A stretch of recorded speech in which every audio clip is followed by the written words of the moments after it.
Hi, everybody. I'm Brittany Lewis, a breaking news reporter here at Forbes. Joining me now is Bob Ward, partner and pollster at Fabrizio Ward. Bob, thanks so much for coming back on again. Thanks for having me, Brittany. The AARP released a new poll, this time out of Michigan, and it's really illustrating what we've all been saying for months now, that this is a tight race. This poll is showing that the swing state is a toss-up. So what sticks out to you? Yeah, I mean, it couldn't get closer. We have Trump and Harris tied at 46 apiece. RFK still on the ballot in Michigan. He's getting 3%. But this is a race that, while it's tied, there's a lot of demographic differences happening underneath the hood. We've got a big gender gap where women are voting for Harris by a considerable margin, men voting for Trump. We've got a real big education gap. Where Trump has the advantage among the larger group of Michigan voters who don't have a college degree, and Harris is, quite a big lead among those college graduates or those with postgraduate degrees. So there's a lot of differences. There's a generation gap too. I mean, overall, we typically look at voters over and under 50, and actually there's not that much difference. I think Trump has a 1-point lead among voters over 50. Harris has a 1-point lead among voters under 50. But when you start looking at the individual age groups, what's interesting in Michigan is that the extremes of the age group, so those voters 18 to 34, they're voting for Harris by 13 points. And all the way at the top of the age group, seniors, those age 65, Harris is winning them by 11 points. Those voters in the middle, those aged 35 to 64, they're voting for Trump by about 10 points. So there's a lot of different things happening within the electorate in Michigan, but it all adds up to a dead even race. That's really interesting. Talk about that a little more, that the ends of the spectrum, when it comes to age, they're voting for Harris. Everyone in the middle, the majority is voting for Trump there. Is that because of the issues and what matters most to these voters? I think it's a couple of things. So yes, I do believe issues are playing a role in driving both the youngest voters and the oldest voters to Harris. But I also feel like there's sort of structurally, we have partisan differences there. Although on the upper end of the age spectrum among seniors, we've actually seen that be a fluid age group. When we polled back in August, it was a much tighter race among seniors, and they really have moved in Harris's direction since that poll was right before the Democratic convention. And they are financially pressed. They are reliant on Social Security. Issues like family caregiving mean a lot to that age group.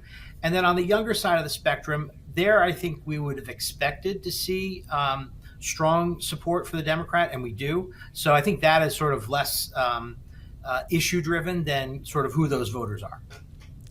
As you can see based on these numbers, that this race is really a dead heat. Talk to us a little bit about the swing voters, because the swing voters in Michigan can make or break this race. Yeah, well, when you're dead even, anyone can, and swing voters are the ones who sort of raise their hand and say, I'm different. And so when we talk about swing voters, who are they? We ask throughout this survey a number of different ways people can express their ballot choice. We two votes for president, with the third party candidates, a head-to-head, Senate race, a generic congressional ballot. And so lots of different ways to say I'm voting Republican or Democrat. Among older voters in Michigan, I'll focus on them for a second, 42% say they're voting straight ticket Republican. And then 42% say they're voting straight ticket Democrat. And that leaves us with 16% of the older voters in Michigan who are kind of moving around. Some of them are voting Republican on one and Democrat in the other. Maybe it's Democrat on one and undecided in others. And so they are not choosing I'm a party person and I'm just going to go down the party line. And that's who campaigns in the final weeks of the election are really going to be focused on. What's interesting about swing voters in Michigan is how zeroed in they are on the economy. Issues like immigration, which out of our list of 13 issues is the number one issue in the state of Michigan.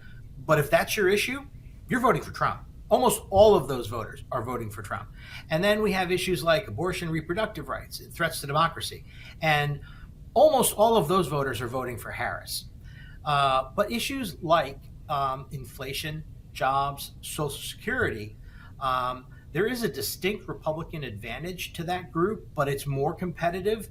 And if Harris wants to break away in this race and move from being dead even into a lead, she needs to dig into that group of voters who are, feeling this sort of economic pinch. We ask a question in this poll: how worried are you about your personal financial situation?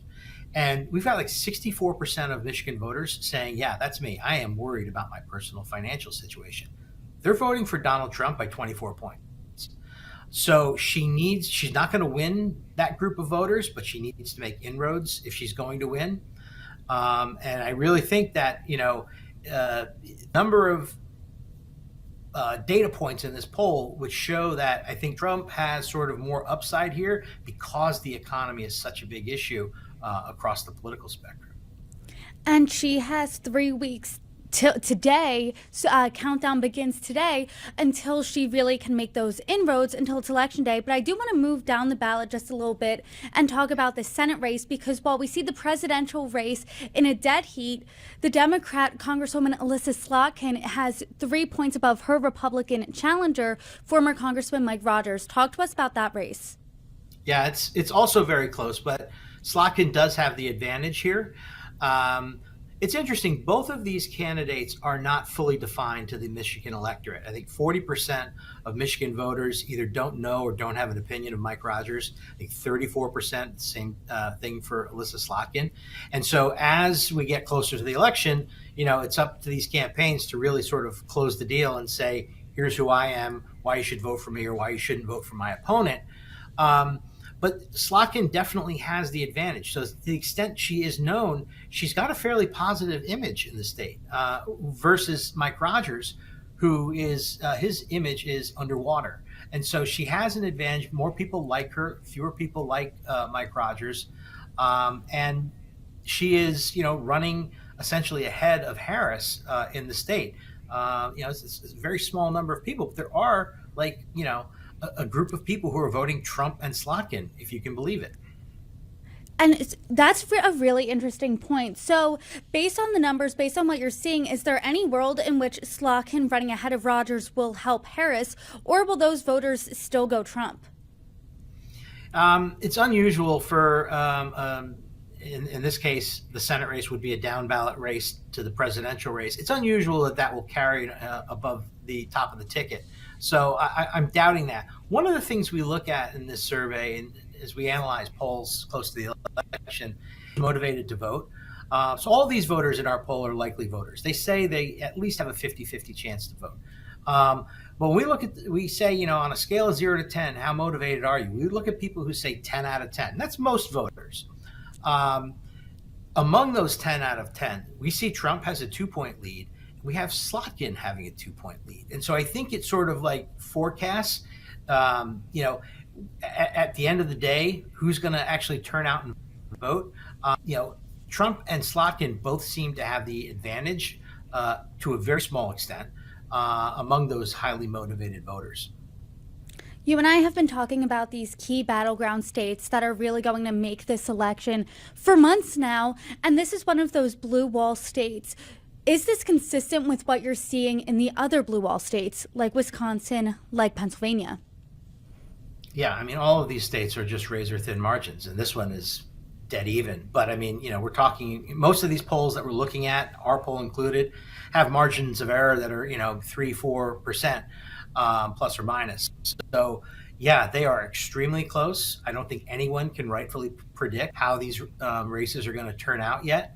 And I'm not sure we're going to know on election night, given how close some of these polls are, that, absentee ballots and counting the mail-in vote, I think may decide a lot of these races in the, sort of must-win blue wall states. This is a must-win state, but who is it more must-win for? There's 15 electoral votes in Michigan up for grabs. Is it better for Harris's pathway to victory or Trump's? No, I think it's clearly the blue wall is where Harris wins this race if she can win it. If she wins Pennsylvania, Michigan, and Wisconsin, where polls have shown her either tied or maybe a point or two ahead. And the second congressional district of Nebraska, that adds up to 270 electoral votes. So this is her must-win pathway. If Trump can block her at any states, Michigan included, it would be extremely implausible that Harris could win. Bob, based on all these numbers, it's really anyone's race. Like you said, they're within the margin of error. In this specific poll, they are tied in Michigan. So what are you specifically looking out for in the next 3 weeks? Well, as I said, the swing voters are the things we're going to be looking out for. And their issues are economic driven. One of the things we saw in this poll is that there's also a bulge of family caregivers within those swing voters. They tend to be in the age 50 to 64-year-old age cohort. They tend to be more female, and they're taking care of parents. And we've seen both campaigns over the last week and a half announce their policies on how they can help families, take care of their aging loved ones who want to stay at home.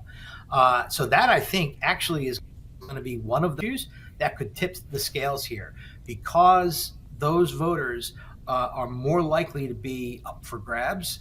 And right now they're voting for Trump by 3 points. Those family caregivers, they make up almost a third of voters in Michigan. Those are voters that Harris really needs to focus in on, and Trump is smart to be talking about the same issue because he wants to keep them. So your advice, you would say, to either campaign, because it's so razor thin, is those voters who are most motivated to go to the polls, they are focused on the economy, they are family caregivers, focus on those two issues, and whoever sells that message the best, you think has a better shot of winning in Michigan? I do. And not just family care, Social Security, what is their plan for the economy generally, for addressing the rising cost of living. So many of Michigan voters are on fixed income and living on Social Security, and so inflation really matters. And just because prices may not be going up as high as they were, it doesn't mean they've fallen. And so those are issues that campaigns, they all need to be talking about, pocketbook issues. Bob Ward, per usual, I appreciate our conversation. I'm already looking forward to the next one. Thanks for joining me. Thanks for having me.